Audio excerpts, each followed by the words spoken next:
ଆଜି ଶୁଣିବା ଆତ୍ମଜୀବନୀ ମୋ ସମୟର ଓଡ଼ିଶାର ଭାଗ 11। ଏହାର ଲେଖକ ହେଉଛନ୍ତି କୃଷ୍ଣଚନ୍ଦ୍ର ପାଣିଗ୍ରାହୀ। ଆମେ ଶୁଣୁଥିଲେ ନବମ ପରିଚ୍ଛେଦ ମୋ ସମୟର ଓଡ଼ିଆମାନଙ୍କ ଅତୀତ ପ୍ରୀତି।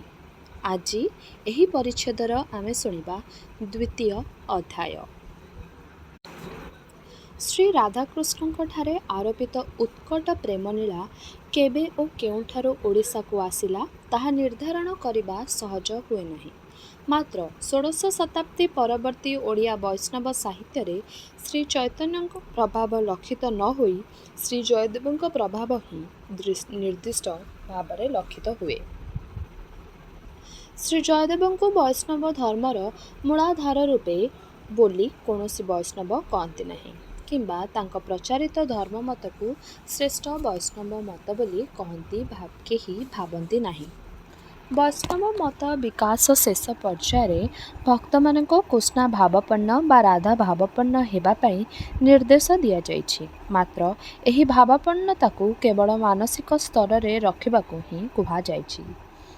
ଯେଉଁମାନେ କୃଷ୍ଣ ଭାବାପନ୍ନତା ବା ରାଧା ଭାବାପନ୍ନତାକୁ ସେ ଦୈହିକ ସ୍ତରକୁ ଘେନି ଆସନ୍ତି ସେମାନେ ବୈଷ୍ଣବ ନୀତ ଲଙ୍ଘନ କରନ୍ତି। ଗୀତଗୋବିନ୍ଦର ସର୍ବତ୍ର ରାଧାକୃଷ୍ଣ ପ୍ରେମକୁ ଦୈହିକ ସ୍ତରକୁ ଅଣାଯାଇଛି। ବସ୍ତୁତଃ ଏହା ସହଜିଆ ପ୍ରେମ, ବୈଷ୍ଣବ ମତର ପ୍ରେମ ନୁହେଁ। ସହଜିଆମାନେ ଅବାଧ ଯୌନ କ୍ରିୟାରେ ପକ୍ଷପାତୀ ଥିଲେ। ଗୀତଗୋବିନ୍ଦର ପଞ୍ଚସର୍ଗରେ ସଖୀ ରାଧାଙ୍କୁ ସହଜିଆ ପ୍ରେମର ଗୋଟିଏ ଉଦାହରଣ ଦେବାକୁ ଯାଇ କହିଛନ୍ତି ଯେ ଦିନେ ରାତ୍ରିର ଘୋର ଅନ୍ଧକାର ମଧ୍ୟରେ ସ୍ୱାମୀ ସ୍ତ୍ରୀ ଉଭୟେ ପରଦାର ଓ ପରପୁରୁଷକୁ ଭେଟିବା ଆଶାରେ ବାହାରି ପଡ଼ି ଘୋର ଅନ୍ଧକାରର ବଣା ହୋଇ ଯାଇଥିଲେ। ଅବଶେଷରେ ସ୍ୱାମୀ ନିଜ ସ୍ତ୍ରୀକୁ ଭେଟି ଓ ପରଦାର ବୋଲି ଭାବି ଏବଂ ନିଜ ସ୍ତ୍ରୀ ନିଜ ସ୍ୱାମୀକୁ ଭେଟି ଓ ପରପୁରୁଷ ବୋଲି ଭାବି ସଙ୍ଗେ ସଙ୍ଗେ ରତି କ୍ରିୟାରେ ରତ ହୋଇଯାଇଥିଲେ। ରତି ସମୟରେ ମୃଦୁ ଗୁଞ୍ଜରଣରୁ ନିଜ ନିଜକୁ ଚିହ୍ନି ଟିକିଏ ଲଜ୍ଜିତ ହୋଇ ପଡ଼ିଥିଲେ। ଏହା ଏକ ମନୁଷ୍ୟ ପ୍ରେମର ଉଦାହରଣ ନୁହେଁ, ପଶୁ ପ୍ରେମର ଉଦାହରଣ। ଏ ଉଦାହରଣ ଦେବା ପରେ ସଖୀ ରାଧାଙ୍କୁ କହିଛନ୍ତି, ଆଜିର ରାତ୍ରି ଏହିପରି ଘୋର ଅନ୍ଧକାରମୟ ହୋଇପଡ଼ିଛି। ତୁମେ କୃଷ୍ଣଙ୍କୁ ଭେଟିବା ପାଇଁ ଶୀଘ୍ର ବାହାରି ପଡ଼। ରାଧାଙ୍କୁ ଏକଥା କହିବା ବେଳେ ସଖୀଙ୍କ ମନରେ ଯାହା ଥିଲା ତାହା ସମସ୍ତେ ଅନୁମାନ କରନ୍ତୁ।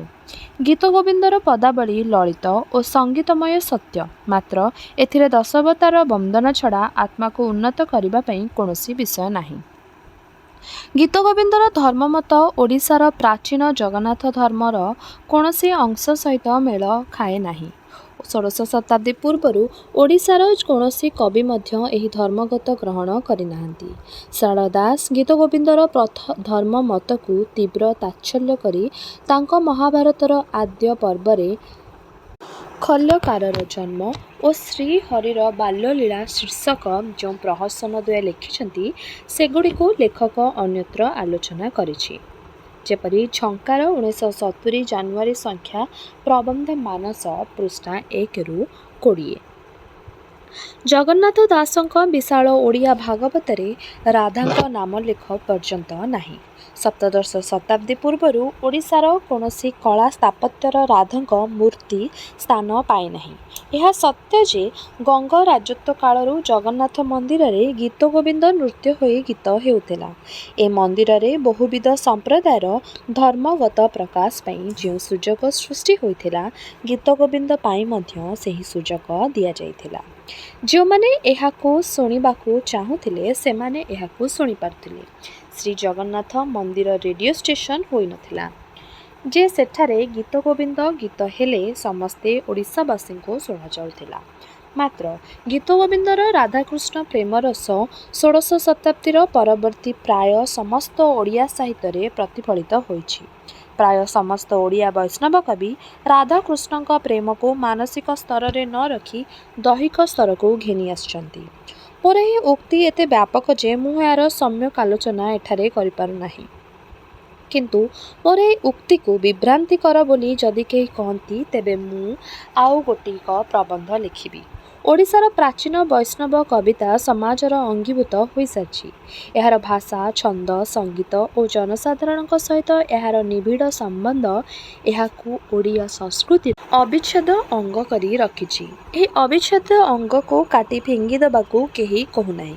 କିନ୍ତୁ ଏ ସାହିତ୍ୟର ଯେଉଁ ଅଂଶମାନଙ୍କରେ ଦୈହିକ ପ୍ରେମର ଉତ୍କଟ ଭାବର ପ୍ରକାଶ ପାଇଛି, ସେହି ଅଂଶମାନଙ୍କୁ ସାର୍ବଜନୀନ ମାଧ୍ୟମମାନଙ୍କରେ ପ୍ରଚାର ନ କରିବାକୁ ହିଁ କୁହାଯାଉଛି। ସର୍ବୋପରି ଏଗୁଡ଼ିକର ଧାର୍ମିକ ଓ ପ୍ରେମିକ ବ୍ୟାଖ୍ୟା ତବ ବାଧିତି ବାଧତେ ପରି ହେଉଛି। ପୁରାତନ କବିମାନଙ୍କୁ ଆଜି କେଳି କୌତୁକ ବଞ୍ଚି କେହି ସହିତୁହି ପରା, ଜୀବନ ବନ୍ଧୁ ମାଗୁଣି, ସଙ୍ଗିନୀରେ ରସ ରଙ୍ଗିନୀରେ ଇତ୍ୟାଦି କବିତାକୁ ସାର୍ବଜନୀନ ମାଧ୍ୟମମାନଙ୍କରେ ଗାନ କରିବା ଦ୍ୱାରା ପ୍ରାଚୀନ କବିମାନଙ୍କୁ ବିବାଦ ମଧ୍ୟକୁ ଟାଣିଆ ଜଣାଯାଉନି କି? ନିର୍ବିଚାରରେ ସମସ୍ତେ କଥାକୁ ଧର୍ମ ବୋଲି ଧରି ନ ନେଉଥିବା ବ୍ୟକ୍ତିମାନଙ୍କ ସଂଖ୍ୟା ଯେ ଉତ୍କଳରେ ବଢ଼ି ଚାଲିଛି, ଏ କଥା ପ୍ରଚାରକମାନେ ଉପଲବ୍ଧି କରୁଛନ୍ତି କି? ପ୍ରଚାରକମାନଙ୍କ ଧର୍ମ ଓ ରୁଚି ସମସ୍ତଙ୍କ ଧର୍ମ ଓ ରୁଚି ବୋଲି ଧରାଯାଉ ନାହିଁ କି? ଗଣ ପ୍ରଚାର ମାଧ୍ୟମମାନଙ୍କ ପରିଚାଳକମାନେ ନିରପେକ୍ଷ ଭାବରେ କାର୍ଯ୍ୟକ୍ରମ ପ୍ରଚାର କରିବାର କଥା, ମାତ୍ର ସେମାନେ ନିରପେକ୍ଷତା ରଖୁଛନ୍ତି କି? ଯେଉଁ ସମୟରେ ଓ ପରିବେଶ ମଧ୍ୟରେ ପ୍ରାଚୀନ ଓଡ଼ିଆ କବିମାନେ ସେମାନଙ୍କ କବିତା ଲେଖିପାରିଛନ୍ତି, ସେହି ସମୟର ପରିବେଶ, ଧର୍ମ, ଧାରଣା ଓ ରୁଚି ସେଥିରେ ପ୍ରତିଫଳିତ ହୋଇଛି। ପ୍ରାଚୀନ କବିମାନଙ୍କ ଜୀବନ ଚରିତ ଅବଧି ଅନ୍ଧକାର ବୃତ ହୋଇ ରହିଛି। କାଳ୍ପନିକ ଜୀବନଚରିତ ବଳରେ ସମସ୍ତଙ୍କୁ ଶଙ୍ଖ ସଜାଇ ସେମାନଙ୍କ ମୁଣ୍ଡରେ ସିନ୍ଦୂର ମାରିଦେଲେ ସେମାନଙ୍କ ସାହିତ୍ୟ ସତ୍ୟପ୍ରତି ଆଲୋଚନା ବନ୍ଦ ହୋଇଯିବ। ରାସ୍ତା ମଝିରେ ଛୋଟ ମନ୍ଦିରଟିଏ ନିର୍ମାଣ କରି ଭଙ୍ଗାଟିଏ ମୂର୍ତ୍ତିଟିଏ ସ୍ଥାପନ କରିଦେଇ ତା ମୁଣ୍ଡରେ ସିନ୍ଦୂର ଦେଇଦେଲେ ତାହା ରାସ୍ତାବନ ହୋଇଯାଏ। ବୁଲଡୋଜରକୁ ଆସି ଫେରାଇ ଦିଏ। ପୁଲିସମାନେ ଡରିଯାଆନ୍ତି। କେତେକ ସ୍ଥଳରେ କେତେକ ତଥାକଥିତ ସନ୍ଥ ବୈରାଗ୍ୟ ସ୍ତରରେ କୃଷ୍ଣ ଭାବାପନ୍ନ ହେଉଥିବାରୁ ହତ୍ୟାକାଣ୍ଡର ସମ୍ବାଦ ପ୍ରକାଶ ପାଉଛି। ସ୍ୱତଃ ଶିକ୍ଷା ଛଳରେ ନାରୀର ସତୀତ୍ୱ ହରଣ ଓ ଦୀକ୍ଷା ଦେବା ଛଳରେ ନାରୀ ଧର୍ମର ସମ୍ବାଦମାନ ମଧ୍ୟ ପ୍ରକାଶ ପାଉଛି। ଅତଏବ ଧର୍ମ ଯେ ସର୍ବକ୍ଷେତ୍ରରେ ପ୍ରାଚୀନ କବିମାନଙ୍କର ପ୍ରେରଣାର ଉତ୍ସ ଥିଲା, ଏହା ସତ୍ୟ ନୁହେଁ। ଓଡ଼ିଆ ରୀତି ଓ ନୀତି କବିମାନଙ୍କ ମଧ୍ୟରୁ ଏତେ ସାମନ୍ତ ଓ କେତେକ ସାମନ୍ତାଶ୍ରୟୀ ଥିଲେ। ଏ ସମୟର ସାମନ୍ତମାନଙ୍କ ଧର୍ମ ଧାରଣା ଓ ରୁଚି ଏ କବିତାମାନଙ୍କରେ ନିଶ୍ଚିତ ଭାବରେ ପ୍ରତିଫଳିତ ହୋଇଛି। ସାମନ୍ତବାଦୀ କବିମାନେ ଜୀବିକାର୍ଜନ ପାଇଁ ସାମନ୍ତମାନଙ୍କ ଉପରେ ସମ୍ପୂର୍ଣ୍ଣ ନିର୍ଭର କରୁଥିବାରୁ ସେମାନଙ୍କ କବିତାରେ କ୍ଷୁଦ୍ର ଆଠଗଡ଼ର ଜମିଦାର ମଧ୍ୟ ବସୁ ଦୁର୍ଗଶ୍ରୋତ୍ରାମା ଝାଡ଼ ଜଙ୍ଗଣ ରସି ବାଦଶା ଶରଣ ଧାରଣା ଈଶ ହୋଇଯାଇଛନ୍ତି। ବହୁ ସ୍ଥଳରେ ବହୁ କବିତା ଓ ଗୀତି କବିତାର କୃଷ୍ଣମାନେ ସାମନ୍ତମାନଙ୍କ ପ୍ରତିନିଧି ମାତ୍ର। ଅତୀତର ଅତିଭକ୍ତମାନେ ବୈଷ୍ଣବ କବିମାନଙ୍କୁ ଯେପରି ବିବାଦ ମଧ୍ୟରୁ ଟାଣି ଆଣୁଛନ୍ତି, ରସିକ କବି ଉପେନ୍ଦ୍ର ଭଞ୍ଜଙ୍କୁ ମଧ୍ୟ ସେହିପରି ବିବାଦ ମଧ୍ୟକୁ ଟାଣି ଆଣୁଛନ୍ତି। ଭଞ୍ଜ କବିତା ତାହାର ସୃଷ୍ଟିକାଳରୁ ସର୍ବଶ୍ରେଣୀର ଅସାଧ୍ୟ ହୋଇ ରହିଛି। ଏହାର ମୁଖ୍ୟ କାରଣ ହେଉଛି ଏହାର ରସାଳତା ଓ ସଙ୍ଗୀତମୟତା। ସମସ୍ତେ ଧର୍ମ ପାଇଁ ବା ଜ୍ଞାନ ପାଇଁ କବିତା ପଢ଼ନ୍ତି ନାହିଁ କିମ୍ବା ଗାଆନ୍ତି ନାହିଁ। ରସ ଉତ୍ପାଦନ କରିବା ପାଇଁ ହିଁ ପ୍ରାୟ ସମସ୍ତ କବିତାକୁ ଆଦର କରନ୍ତି। ଭଞ୍ଜଙ୍କୁ ସନ୍ଥ କରି ତାଙ୍କ ମୁଣ୍ଡରେ ସିନ୍ଦୂର ଟୋପା ମାରିଦେଲେ କିମ୍ବା ତାଙ୍କ ମୁଣ୍ଡରେ ମୁକୁଟ ପିନ୍ଧାଇ ତାଙ୍କୁ କବି ସମ୍ରାଟ କରିଦେଲେ ତାଙ୍କ ପ୍ରତି ଯଥାର୍ଥ ସମ୍ମାନ ପ୍ରଦର୍ଶିତ ହୋଇପାରିବ ନାହିଁ କିମ୍ବା ତାଙ୍କ କବିତାର ରସୋତ୍ପାନ ଅବିଚାର୍ଯ୍ୟ ହୋଇ ରହିପାରିବ ନାହିଁ। ଭଞ୍ଜ କବିତା ଗୋଟିଏ ବିବାଦମୟ ବସ୍ତୁ ହୋଇଯିବ। ବସ୍ତୁତଃ ଏହା ଗୋଟିଏ ବିବାଦୀୟ ବସ୍ତୁ ମଧ୍ୟ ହୋଇଗଲାଣି। ପୃଥିବୀର କୌଣସି କବିଙ୍କୁ କବି ସମ୍ରାଟ ଉପାଧି ଦିଆଯାଇ ନାହିଁ କିମ୍ବା କୌଣସି କବି ଏପରି ଉପାଧି ଗ୍ରହଣ କରିନାହାନ୍ତି। ପେଶାଦାର ଭଞ୍ଜ ଭକ୍ତମାନେ ତାଙ୍କୁ ଏହି ଉପାଧି ଦେଇ ତାଙ୍କୁ ପୃଥିବୀର କବି ଦରବାରରେ ସ୍ପଦ କରୁଛନ୍ତି। ଭଞ୍ଜ ତାଙ୍କ କବିତାବଳୀରେ କୌଣସି ଜାଗାରେ ନିଜକୁ କବି ସମ୍ରାଟ ଲେଖି ନାହାନ୍ତି। କୌଣସି ସ୍ଥଳରେ ସେ ନିଜକୁ କବିଚନ୍ଦ୍ର ବା କବିକୁଳ ବୋଲି କହିଛନ୍ତି। କହେ ଉପେନ୍ଦ୍ର କବି କୁଳଚନ୍ଦ୍ର ଇତ୍ୟାଦି। ଉତ୍କଳ ସାହିତ୍ୟର ଜଣେ ଜୀବିତ କବିଙ୍କୁ କବିଚନ୍ଦ୍ର ଉପାଧିଟିଏ ଦେଇସାରିଛନ୍ତି। एणु भंजଙ୍କୁ कविगुरु गोटे उपाधि देले यथार्थ हेब कारण तांको समय ठारू राधानाथ जुग पर्यंत समस्त कवि तांको बहु उपादान संग्रह करी तांको शिष्यत्व स्वीकार करिछंती। कविଙ୍କୁ पुरी जगत गजपति कवि सम्राट उपाधि देइथिबार कौनसी प्रमाण नाही। अवश्य एहा भितरे ए संबंधरे गोटे तंबापटा बा पुराणा पोथी प्रमाण स्वरूप हारी पड़िबा असंभव नुहे। अथच ए संबंधरे गोटे गल्प सृष्टि करी दियालानी। कवि सम्राट उपाधि पाइथिले भंज बलदेव रथंक परी एही कवि सम्राट उपाधिटी निश्चय तांको कवितावली रे व्यवहार करिथांते, किंतु से ए उपाधि को कृपात्रापी व्यवहार करिनांती। पृथ्वी भारत तथा ओडिशार समस्त बड़ बड़ कवि को व्यास वाल्मीकि होमर शेक्सपियर दाम्ते गेटे कालिदास सारला दास जगन्नाथ दास तुलसीदास विद्यापति टैगोर इत्यादि रूपे लेखा जाए और कहा जाए। मात्र भंज भक्त माने भंज कवि को बारंबार कवि सम्राट तांको विश्व दरबार रे हास्यास्पद कराउचंती। भंज संबंध में जदि गोटाए नूतन पाला करा जाए किंबा ता वैदेशी विलासर जदि पारायण करा जाए किंबा तांको साहित्यर जदि यथारीति गवेषणा करा जाए किंबा तांको संबंध में जदि रूपक नाटक संगीत सुधा इत्यादि सृष्टि करा जाए तेबे ए समस्त स्वागत योग्य। मात्र ए समस्त को एकत्र मिसाई एकाकार कले ताहा स्वागत योग्य नुहे। भंज जयंतीर उत्तेजना जयंतीर बरणी घोषित और प्रकाशित हेबा परे परे उभे जाए। यार कारण यही जे जयंतीर प्रचार अंशटा उद्योक्ता माने उपभोग करिबा परे एवं उत्सव अंशटा सर्वसाधारण उपभोग करिबा परे एथिरे श्रद्धा और निष्ठार कौनसी निदर्शन रहे नाही।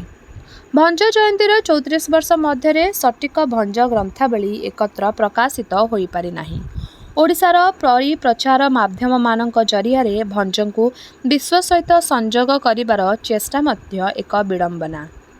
तांकु विश्व सहित संयोग न करी पर्यंत एवं विश्व तांकु पृथ्वीर जने विशिष्ट कवि बोली स्वीकार न करिबा पर्यंत भंज भक्त माने तांकु विश्व कवि कहिबा तांका स्मृति और कृति प्रति एक अपमान। ओडिया साहित्य और भाषा कौनसी समय प्रलय प्रयोधिकल हो जाई नथिला किंबा केही ए दुईटी को उद्धार करी नथिले। केतेक स्वार्थ नेसी बंगाली ओडिया एकटा स्वतंत्र भाषा नए बोली कहिथिले सत्य, किंतु बंगर मनीषीगण एही मत पोषण करि नथिले। जो कांतिचंद्र भट्टाचार्य बंगाली एही कथा कहिथिबा विषय और ओडिया माने बारंबार उल्लेख करती तांकु बंगदेश चिन्हे नाही। ओडिया माने ही तांकु बड़ करिसंती। रंगलाल मुखोपाध्याय और मनमोहन चक्रवर्ती ओडिया भाषा और साहित्यर आद्य समालोचक मानक मध्यरे अन्यतम थिले। वैकुंठनाथ दे भूदेव मुखोपाध्याय राधानाथ राय को बंगलारे लेखा छाड़ी ओडिया लिखिबा पाई प्रवर्ताई थिले। ओडिया भाषा और साहित्य सेतेबेले उच्च पदस्थ ओडिया मानक व्यंग विद्रूपर वस्तु थिला। सेतेबेले कलिकता विश्वविद्यालयर ओडिया साहित्यर प्राचीनत्व और स्वातंत्र्य स्वीकार करी ओडिया रे प्रथम MA क्लास खोलिथिले। आम्भमानक मनरे जेते दिन जाए बंगाली कुच्च और तेलेंगा भूत लगी रही सेते दिन जाए आम्भमानक बुद्धि विचार विभ्राट घटुथिबो। राधानाथ राय भंज निंदुक नथिले। से भंज साहित्य को तन्न तन्न करी पढ़ी और सेथिरु प्रभृत माल मसला संग्रह करी सेगुडी को तांको काव्यावली रे व्यवहार करथिले।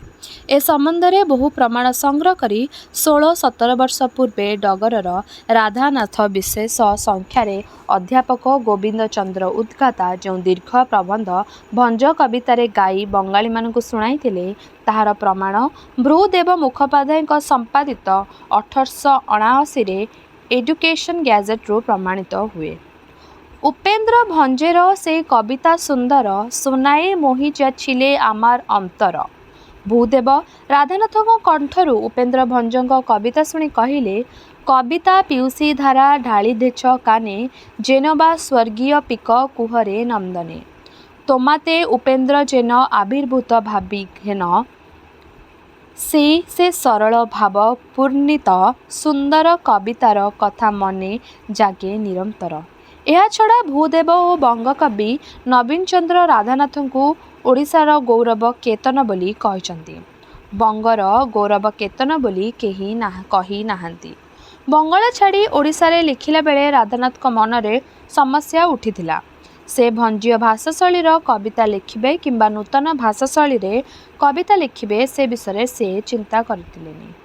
ତତ୍କାଳୀନ ଭାରତର ସାହିତ୍ୟ ଧାରା ସହିତ ଓଡ଼ିଆ ସାହିତ୍ୟକୁ ସଂଯୋଗ କରିବାକୁ ଯାଇ ସେ ନୂତନ ଶୈଳୀରେ ନୂତନ ଭାଷାରେ ଓ ନୂତନ ଉପାଦାନ ସାହାଯ୍ୟରେ ହିଁ ତାଙ୍କ କବିତାବଳୀ ଲେଖିଥିଲେ। କିନ୍ତୁ ତାଙ୍କ କବିତାବଳୀର କୌଣସି ଅଂଶରେ ସେ ଓଡ଼ିଆ ଭାଷା ଉପରେ ବଙ୍ଗଳା ଭାଷାକୁ ମଡ଼ାଇବା ଛଡ଼ାଇ ଦେଇନାହାନ୍ତି। ବିଶ୍ୱ ସାହିତ୍ୟରେ ତତ୍କାଳୀନ ପରିସ୍ଥିତିରେ ଓଡ଼ିଆ ପ୍ରାଚୀନ ସାହିତ୍ୟର ଦୁର୍ବୋଧ୍ୟ ଆଳଙ୍କାରିକ ରୀତିରେ କବିତା ଲେଖିବା ରାଧାନାଥଙ୍କ ପକ୍ଷରେ ସମ୍ଭବପର ହୋଇନଥିଲା କିମ୍ବା ଏହି ପରିସ୍ଥିତିରେ ଚତୁର ବିନୋଦ ରୀତିରେ ଗଳ୍ପ ଉପନ୍ୟାସ ଲେଖିବା ଫକୀରମୋହନଙ୍କ ପକ୍ଷରେ ସମ୍ଭବପର ନଥିଲା। ଉଭୟେ ଓଡ଼ିଶା ମାତାର ଯୋଗ୍ୟ ସନ୍ତାନ ଏବଂ ଓଡ଼ିଶା ପ୍ରୀତି ଏମାନଙ୍କ ଲେଖାରେ କେତେବେଳେ ମହାନଦୀ ପରି କେତେବେଳେ ଫଲ୍ଗୁ ପରି ବହି ଚାଲିଛି। ଉପେନ୍ଦ୍ର ଭଞ୍ଜ ଶାରଳା ଦାସଙ୍କ ଭାଷା ଶୈଳୀରେ ଯେପରି ଲେଖିନଥିଲେ ରାଧାନାଥ ଉପେନ୍ଦ୍ର ଭଞ୍ଜଙ୍କ ଭାଷା ଓ ଶୈଳୀରେ ସେହିପରି ଲେଖିନଥିଲେ। ରାଧାନାଥଙ୍କୁ ଯଦି ଅଣ ଓଡ଼ିଆ ବୋଲି କୁହାଯାଏ ତେବେ ଅଭିମନ୍ୟୁ ସାମନ୍ତ ସିଂହାର ବ୍ରଜନାଥ ବଡ଼ଜେନା ମଧୁସୂଦନ ରାଓ ଗଙ୍ଗାଧର ମେହେର ମଧ୍ୟ ଅଣ ଓଡ଼ିଆ ବୋଲି କହିବାକୁ ପଡ଼ିବ। ଖାଣ୍ଟି ଓଡ଼ିଆତ୍ୱ ଖୋଜିଲେ ଓଡ଼ିଶାର 50 ଭାଗ ଲୋକଙ୍କ ପାଖରେ ମିଳିବ ନାହିଁ। କ୍ଲାସିକବାସୀ କର୍ସିକାବାସୀ ନେପୋଲିଅନ ଫ୍ରାନ୍ସକୁ ଗୌରବର ତୁଙ୍ଗ ଶିଖରେ ବସାଇ ଦେଇଥିଲେ। ହିଟଲରଙ୍କ ଜମାନତ୍ୱ ସମ୍ବନ୍ଧରେ ଅନେକ ସନ୍ଦିହାନ ଯେଉଁ ଡିସରେଲି ବ୍ରିଟିଶ ସାମ୍ରାଜ୍ୟ ଗଢ଼ି ଦେଇଥିଲେ ସେ ଥିଲେ ଜଣେ ଇହୁଦୀ। ଯେଉଁ ୱାଲଟେୟାର ସ୍କଟ୍ ଇଂରାଜୀ କଥା ସାହିତ୍ୟର ଗତି ପରିବର୍ତ୍ତନ କରିଥିଲେ ସେ ଥିଲେ ଜଣେ ସ୍କଟଲ୍ୟାଣ୍ଡବାସୀ ଏବଂ ମୋ ବିଚାରରେ ଯେଉଁମାନେ ଓଡ଼ିଶାରେ ରହି ଓଡ଼ିଶାର ଭାଷା ଓ ସ୍ୱାର୍ଥ ସହିତ ଓତପ୍ରୋତଃ ଭାବରେ ଜଡ଼ିତ ହୋଇଛନ୍ତି ସେମାନେ ସମସ୍ତେ ଓଡ଼ିଆ। ଇନ୍ଦ୍ରଧନୁ ଓ ବିଜୁଳି ମଧ୍ୟରେ ଯେଉଁ ଝଗଡ଼ା ଲାଗିଥିଲା ତାହା ଥିଲା ପ୍ରାଚୀନପନ୍ଥୀ ଓ ନୂତନପନ୍ଥୀ ଓଡ଼ିଆମାନଙ୍କ ମଧ୍ୟରେ ଏକ ଝଗଡ଼ା। ପ୍ରାଚୀନପନ୍ଥୀମାନେ କହିଲେ ଯେ ଚଉତିଶା ଚମକ ଅନୁପ୍ରାସ ବିରୋଧାଭାସ ଅବନା ନିୟମ ଇତ୍ୟାଦି ଅଳଙ୍କାର ରୀତି ହିଁ ଓଡ଼ିଆ ସାହିତ୍ୟର ବୈଶିଷ୍ଟ୍ୟ। ନୂତନ ସାହିତ୍ୟକୁ ଏସବୁ ବାଦ ଦେଇ ହେଉଥିବା ହେତୁ ଓଡ଼ିଆ ସାହିତ୍ୟର ବୈଶିଷ୍ଟ୍ୟ ଧ୍ୱଂସ କରାଯାଉଛି। ନୂତନପନ୍ଥୀମାନେ କହିଲେ ଯେ ଆଧୁନିକ ପରିପ୍ରେକ୍ଷୀରେ ପ୍ରାଚୀନ ସାହିତ୍ୟ ଅଳଙ୍କାରିକ ରୀତି ଅବଲମ୍ବନ କରିବା ସମ୍ଭବପର ନୁହେଁ। ଏହାପରେ ପ୍ରାଚୀନ ସାହିତ୍ୟର ପ୍ରତୀକ ଉପେନ୍ଦ୍ର ଓ ନୂତନ ସାହିତ୍ୟର ପ୍ରତୀକ ରାଧାନାଥକୁ କେନ୍ଦ୍ର କରି ଏ ଝଗଡ଼ା ତେଜି ଉଠିଲା। ଏ ଝଗଡ଼ା ପୂର୍ବ ବର୍ଣ୍ଣିତ ପୁରୀ ଶାସନର ତାଳପତ୍ର ଓ କାଗଜ ମଧ୍ୟରେ ଝଗଡ଼ା ପରି ଗୋଟିଏ ଝଗଡ଼ା। ନୂତନପନ୍ଥୀମାନେ ଭଞ୍ଜ କବିତାର ଦୁର୍ବଳ ଅଂଶମାନଙ୍କରେ ଆଙ୍ଗୁଳି ପକାଇ କହିଲେ ଯେ ଭଞ୍ଜ କବିତା ଅଶ୍ଳୀଳ। ଭଞ୍ଜକବି ମୂଢ଼ସ୍ତୁତି ଓ ମୂର୍ଖ ନିନ୍ଦା ମଧ୍ୟରେ ଚାପି ହୋଇ ଆର୍ତ୍ତନାଦ କଲେ।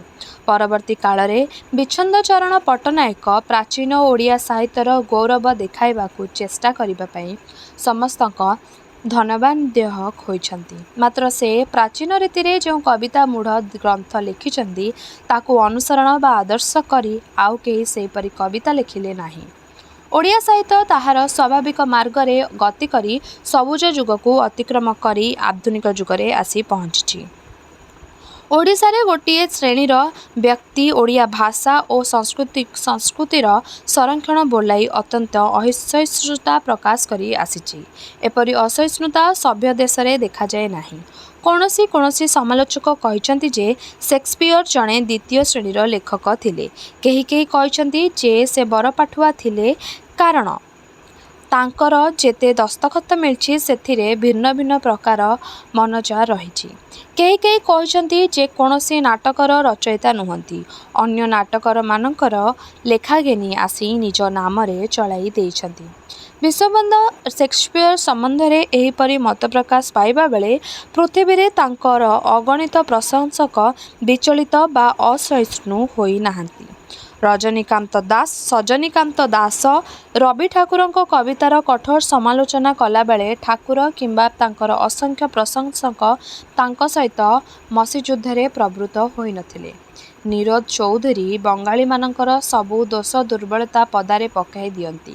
ତଥାପି ବଙ୍ଗାଳୀମାନେ ତାଙ୍କ ବହି କିଣି ତାଙ୍କୁ ଧନୀ କରିଛନ୍ତି। ମୁକ୍ତ ପରିବେଶରେ ହିଁ ବଳିଷ୍ଠ ସାହିତ୍ୟ ଓ ବଳିଷ୍ଠ ସମାଲୋଚନା ଗଢ଼ି ଉଠେ। ଓଡ଼ିଶାରେ ଏପରି ପରିବେଶ ଗଢ଼ି ଉଠିନାହିଁ। ଅନେକ ଓଡ଼ିଆ ସଂସ୍କୃତିର ଭକ୍ତ ବୋଲାଇବା ପାଇଁ ମୁହଁରେ ପ୍ରତିବେଶୀ ପ୍ରଭାବିତ ନିନ୍ଦା କରୁଥିଲେ ହେଁ କାର୍ଯ୍ୟତଃ ପ୍ରତିବେଶୀ ସଂସ୍କୃତି ଓ ଧର୍ମମତର ଏକାନ୍ତ ଅନୁଗତ ହୋଇପଡ଼ନ୍ତି। ଆଗରୁ କୁହାଯାଇଛି ଯେ ଆଜିକାଲି ଓଡ଼ିଆମାନଙ୍କ ବିବାହୋତ୍ସବରେ ଆଡ଼ମ୍ବର ଆମ ଅତୀତ ସଂସ୍କୃତିର ସର୍ବସୀମା ଲଙ୍ଘନ କରିଯାଉଛି। ଆମ ଜଗନ୍ନାଥ ସଂସ୍କୃତିରେ ଥିଲା ଯେ କାଙ୍ଗାଳିମାନେ ମଧ୍ୟ ଅତିଥି। ମାତ୍ର ଆଜିକାଲି ଏ ଅତିଥିମାନଙ୍କୁ ଉଦ୍ଦିଷ୍ଟ ଭୋଜନ ଦିଆଯାଉଛି। ଯୌତୁକ ତ ସବୁ ଯୁଗରେ ଥିଲା। ମାତ୍ର ବରପକ୍ଷରୁ ଡିମାଣ୍ଡ ବା ଦାବୀ କଥାଟା ଓଡ଼ିଶାରେ 30-40 ବର୍ଷ ପୂର୍ବେ ନଥିଲା। ବରପକ୍ଷର ଦାବୀ ଫଳରେ ଓଡ଼ିଶାର ଗ୍ରାମେ ଗ୍ରାମେ ଘରେ ଘରେ ଓ ସହରମାନଙ୍କ ଅନ୍ଦି କନ୍ଦିରେ ସହସ୍ର ସହସ୍ର ସୁନ୍ଦରୀ ଶିକ୍ଷିତା ସ୍ୱାସ୍ଥ୍ୟବତୀ କନ୍ୟା ବିବାହ ବୟସ ଅତିକ୍ରମ କରି ନୀରବରେ ଅଶ୍ରୁ ଢାଳୁଛନ୍ତି। ଏହି ଦାବୀ ପ୍ରଥାଟା କେଉଁଠାରୁ ଓଡ଼ିଶାକୁ ଆମଦାନୀ ହୋଇ ଆସିଛି? ଓଡ଼ିଶାର ଦୋଳ ମହୋତ୍ସବ ସବୁଦିନ ଥିଲା। ମାତ୍ର ଅବିର କାଦୁଅ ଆଲକାତରା ହାଣ୍ଡିକଳା କଳଦୀକଷା ଇତ୍ୟାଦି ନଥିଲା। ପିଟାପିଟି ହେବା ପରେ କେତେକ ମୃତ କେତେକ ଆହତ ଓ କେତେକ ପୁଲିସମାନଙ୍କ ଦ୍ୱାରା ଧୃତ ହେବାର ଦୃଶ୍ୟ 39-40 ବର୍ଷ ପୂର୍ବେ ଓଡ଼ିଶାରେ ନଥିଲା। ଏ ବର୍ଷର ବା 1977ର ଦୋଳ ପୂର୍ଣ୍ଣିମା ଦିନ କଟକ ରେଡ଼ିଓର ଯୁଗବାଣୀ କାର୍ଯ୍ୟକ୍ରମରେ ଜଣେ ଯୁବକ କହିଲେ ଯେ ଅବିରର ଯେଉଁ ଭେଷଜ ଗୁଣ ଅଛି ତାହା ଚର୍ମରୋଗ ନାଶ କରେ। ଏ ବକ୍ତା ଅଧିକ ଅବିର ଖେଳର ବିଜ୍ଞାପନ ଦେଉଥିଲେ। ଓଡ଼ିଶାରେ ରାମଲୀଳା ସବୁଦିନେ ଥିଲା କିନ୍ତୁ ସେଥିରୁ ହତ୍ୟାକାଣ୍ଡ ବାହାରିବା କଥା କେବେ ଶୁଣାନଥିଲା। ଓଡ଼ିଶାର ଦୁର୍ଗାପୂଜାରେ ଶତ ଶତ ମୂର୍ତ୍ତି କାମିନୀ ସହସ୍ର ସହସ୍ର ଟଙ୍କାର ଚାନ୍ଦା ଆଦାୟ ଆଡ଼ମ୍ବରପୂର୍ଣ୍ଣ ଭୋଜି ଶୋଭାଯାତ୍ରା ବେଳେ ମାରପିଟ ହେବା ଫଳରେ ସାହି ସାହି ମଧ୍ୟରେ ଚିର ବିବାଦ କଥା କୌଣସି କାଳେ ଶୁଣାଯାଇ ନଥିଲା। ଓଡ଼ିଆମାନେ ସବୁଦିନ ପ୍ରତିବେଶୀ ଅଞ୍ଚଳମାନଙ୍କରୁ ନାମମାନ ଘେନି ଆସି ପୁତ୍ର କନ୍ୟାମାନଙ୍କ ନାମକରଣ କରୁଥିଲେ। ମାତ୍ର ଏପରି ନାମକରଣ ଦ୍ୱାରା ଓଡ଼ିଆ ଭାଷାର ଧ୍ୱନି ତତ୍ତ୍ୱର ବୈଶିଷ୍ଟ୍ୟ ନଷ୍ଟ କରୁନଥିଲେ। ଆଜିକାଲି ଯତୀନ ସୁରେନ ସୁଧୀର ସୁନୀଲ ଧୀରେନ ରଖାଲ ଶୈଲେନ ଅତୁଲ ନନୀଗୋପାଳ ଇତ୍ୟାଦି ନାମ ଦେଇଥିବା ଓ ଏହି ନାମମାନ ବହନ କରିଥିବା ଓଡ଼ିଆମାନଙ୍କ ଓଡ଼ିଆ ଭାଷା ଓ ସଂସ୍କୃତିର ସ୍ୱତନ୍ତ୍ର ସମ୍ବନ୍ଧରେ ବ୍ୟାଖ୍ୟା ଶୁଣିଲେ ସ୍ତମ୍ଭିତ ହେବାକୁ ପଡ଼େ। ଅଣ ଓଡ଼ିଆମାନେ ଏସବୁ ପ୍ରତିବେଶୀ ପ୍ରଭାବକୁ ଓଡ଼ିଆମାନଙ୍କ ଉପରେ ଲଦି ଦେଉନାହାନ୍ତି। ଓଡ଼ିଆମାନେ ଆପେ ଆପେ ଏସବୁ ଘେନି ଆସି ଓ ଏସବୁକୁ ବିକୃତ କରି ଓଡ଼ିଆ ସଂସ୍କୃତିରେ ବଢ଼ାଇ କରୁଛନ୍ତି। ଆମ୍ଭେମାନେ ପ୍ରତିବେଶୀ ସଂସ୍କୃତିର ଭଲ ଅଂଶଗୁଡ଼ିକୁ ଗ୍ରହଣ କରୁନାହାନ୍ତି। ଆମ ସାହିର ରାୟବାବୁ ଓ ତାଙ୍କ ଇଞ୍ଜିନିୟର ଯୁବକ ପୁତ୍ର ଜିପ୍ ଆକ୍ସିଡେଣ୍ଟ ପ୍ରାଣ ହରାଇଲା। ସଙ୍ଗେ ସଙ୍ଗେ କଟକ ସହରର ବଙ୍ଗାଳୀମାନେ ଏହି ଦୁସ୍ଥ ପରିବାରକୁ ଯଥାସାଧ୍ୟ ସାହାଯ୍ୟ କରିବା ଫଳରେ ରାୟ ପରିବାରର ହାତରେ ଏତେ ଟଙ୍କା ହୋଇଗଲା ଯେ ମୃତ ବ୍ୟକ୍ତିମାନଙ୍କ ଶୁଦ୍ଧିକ୍ରିୟାରେ ବ୍ୟୟ ହେବା ପରେ ସୁଦ୍ଧା ତାହା କିଛି ବଳି ପଡ଼ିଲା। ଓଡ଼ିଆମାନେ ଏପରି ସୁପ୍ରଥା ଗ୍ରହଣ କରୁନାହାନ୍ତି କାହିଁକି? ଜଗନ୍ନାଥ ସଂସ୍କୃତିକୁ ବଢ଼ାଇ କରାଯାଉଛି କିନ୍ତୁ ଏହା ଯେ କାଳୋଚିତ ହୋଇପାରୁନାହିଁ ତାହା କେହି ଲକ୍ଷ୍ୟ କରୁଛନ୍ତି କି? ଶ୍ରୀ ଜଗନ୍ନାଥ ମନ୍ଦିରରେ ସର୍ବଜାତିର ଏକତ୍ର ଭୋଜନ ଏହାର ଉଦାରତା ଚିହ୍ନ ଥିଲା। ମାତ୍ର ଆଜିକାଲି ହୋଟେଲ ଟ୍ରେନ ଓ ବିବାହ ଭୋଜିରେ ସର୍ବଜାତିକ ସର୍ବଧର୍ମାବଲମ୍ବୀମାନଙ୍କ ଏକତ୍ର ଭୋଜନ ଚାଲିଥିବା ବେଳେ ବାଞ୍ଛା ଓ ଉଦାରତା ଚିହ୍ନ ହୋଇ ରହିଛି କି? ଗବେଷକମାନେ ଗବେଷଣା କରି ଦେଖାଉଛନ୍ତି ଯେ ଜଗନ୍ନାଥ ମୂଳତଃ ଆଦିବାସୀ ଦେବତା ଥିଲେ। ମାତ୍ର ଜଗନ୍ନାଥ ଆଦିବାସୀମାନଙ୍କ ପ୍ରବେଶର ଅଧିକାରୀ କରି ନଥିବା ବେଳେ ଏ ଗବେଷଣା କାମ ହେଉଛି କି? ରେଡ଼ିଓ ମାଧ୍ୟମରେ ସୁଦ୍ଧା ବାରମ୍ବାର ଘୋଷିତ ହେଉଛି ଯେ କନ୍ଧମାନଙ୍କର ନରବଳି ପ୍ରଥା ସେମାନଙ୍କୁ ଲୋକଲୋଚନକୁ ଆଣିଥିଲା ଏବଂ ସେମାନେ ଅତ୍ୟନ୍ତ ମଦ୍ୟପ୍ରିୟ ଜାତି। ନରବଳି ପ୍ରଥା କନ୍ଧମାନଙ୍କ ଏକଚାଟିଆ ନଥିଲା। ବୈଦିକ କାଳରୁ ହିନ୍ଦୁମାନଙ୍କର ଯେଉଁ ନରବଳି ପ୍ରଥା ଥିଲା ବର୍ତ୍ତମାନ ସୁଦ୍ଧା ତାହା ଚାଲିଛି। ମଦ୍ୟପ୍ରିୟତା ମଧ୍ୟ କନ୍ଧମାନଙ୍କର ଏକଚାଟିଆ ନୁହେଁ। ସ୍ତୁତି ଛଳରେ ସେମାନଙ୍କର ଏହି ଦୁଇଟି ଦୋଷ ଦେଖାଇ ଦେଇ ସେମାନଙ୍କ ପରିଚୟ ହେବା ସମୟୋଚିତ ହେଉଛି କି? କାହିଁକି କୁହାଯାଉ ନାହିଁ ଯେ କନ୍ଧମାନଙ୍କ ମଧ୍ୟରେ ଭୀମ ଭୋଇ ପରି ଜଣେ ମହାନ ସନ୍ଥ କବି ଜନ୍ମଗ୍ରହଣ କରିଥିବାରୁ ସେମାନେ ଭାରତୀୟ ଆଦିବାସୀମାନଙ୍କ ଆଦର୍ଶ ସ୍ଥାନୀୟ ହୋଇଛନ୍ତି।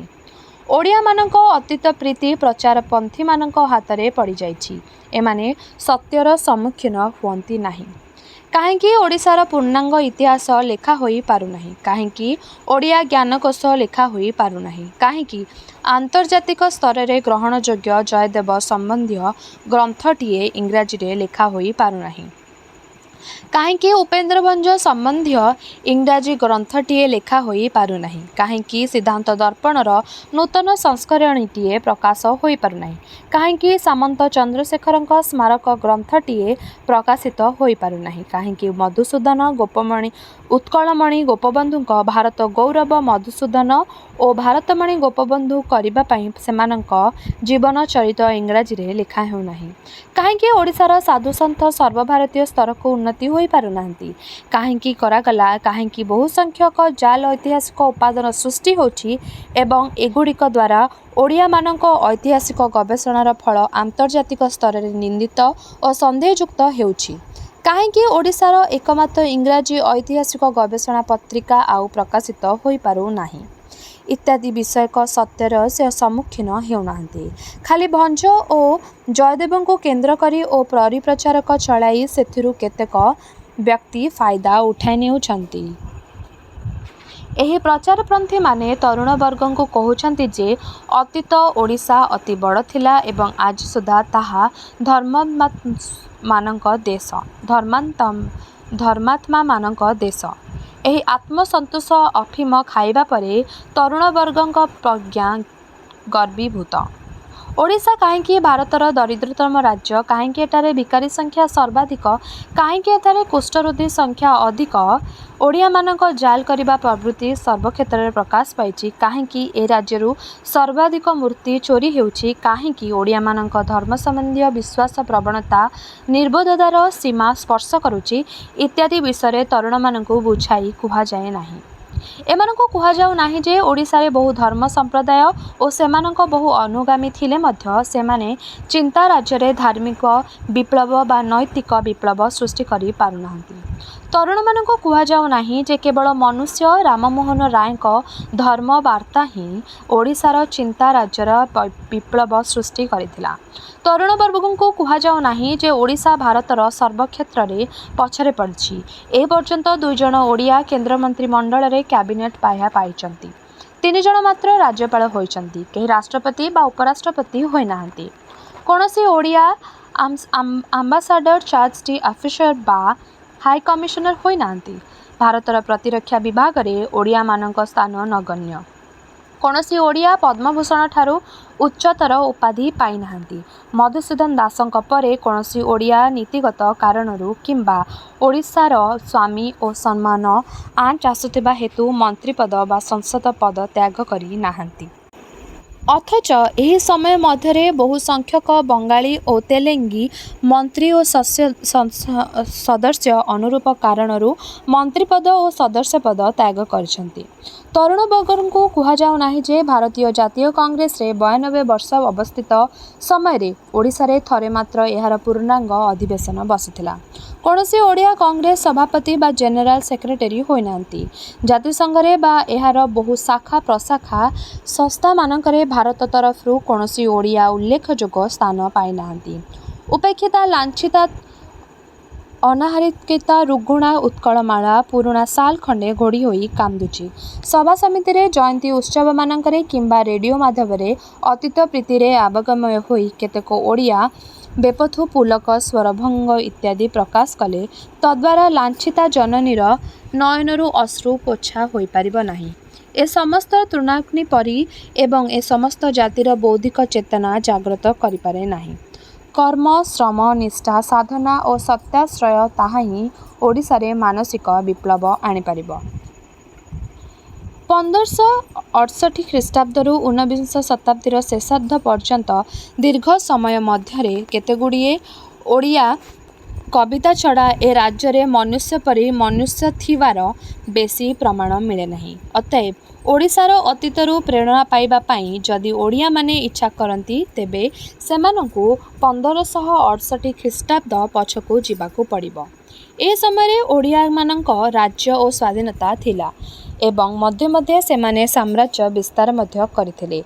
ए समय ओडिया माने प्रतिवेशी बंग मुसलमान मानक द्वारा अधिकृत हेबार 374 वर्ष पर सुद्धा ओडिशार स्वाधीन स्थिति को रक्षा करी एहाको हिंदू संस्कृतिर शेष आश्रयस्थल करी रखिथिले।